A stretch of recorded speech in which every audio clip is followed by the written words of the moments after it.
हमारे वृंदावन में एक संत हुए, वो रोज सोहनी सेवा करते थे, झाड़ू लगाते थे पूरे वृंदावन में, यत्र तत्र जहां उनका मन करता था उसी कॉलोनी का आज पूरी सफाई करते। सुबह 4 बजे से उनका यही भजन था, यही संध्या थी, यही नाम जप था।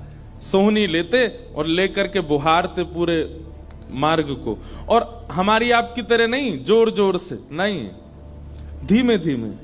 उनके मन में यह भाव था कि वृंदावन श्री प्रिया प्रियतम का ही स्वरूप है, इनके प्रति मैं रोष नहीं करूंगा, धीमे धीमे।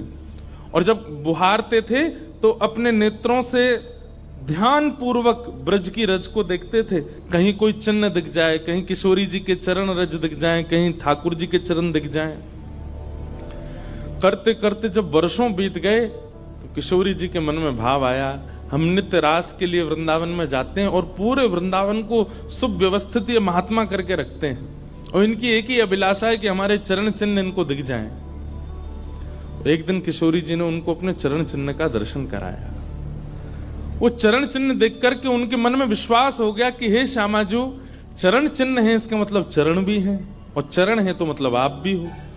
जब चरण चिन्ह तक ले ही आई हो तो आप अपने दर्शन भी करा दो। अब अगली उनकी स्थिति हो गई कि अब चरण चिन्ह नहीं, अब तो प्रत्यक्ष किशोरी जी को देखना है। लेकिन हमारे ब्रज की एक परंपरा है कि जब तक किशोरी जी की सखियां अनुमति नहीं देंगी ना, तब तक किशोरी जी के दर्शन नहीं हो सकते।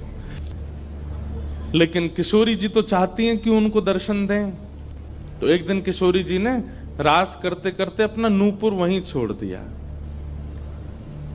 और नूपुर छोड़ करके किशोरी जी निकुंज में चली गई। आप सुबह सुबह जब सोहनी करने आए तो आपको वो नूपुर मिला, और नूपुर देख करके वो आनंदित हो गए। इतना सुंदर नूपुर, ऐसी सुंदर उसकी कलाकृति, इतना हल्का उसका वजन, इतना सुंदर उसका स्वरूप। आपके मन में भाव आया कि कोई बड़े घर की लाली होगी, उसका रह गया होगा, मैं रख लेता हूं, कभी कोई मिलेगा मांगने आएगा कि भाई हमारा नूपुर दो तो मैं दे दूंगा। आपने वो नूपुर अपने पास रख लिया। नूपुर से दर्शन किशोरी जी ने कईयों को कराए, इसलिए वृंदावन में जब चला कीजिए ना, बहुत ध्यान पूर्वक देखते हुए पृथ्वी को चला कीजिए, क्या पता क्या मिल जाए।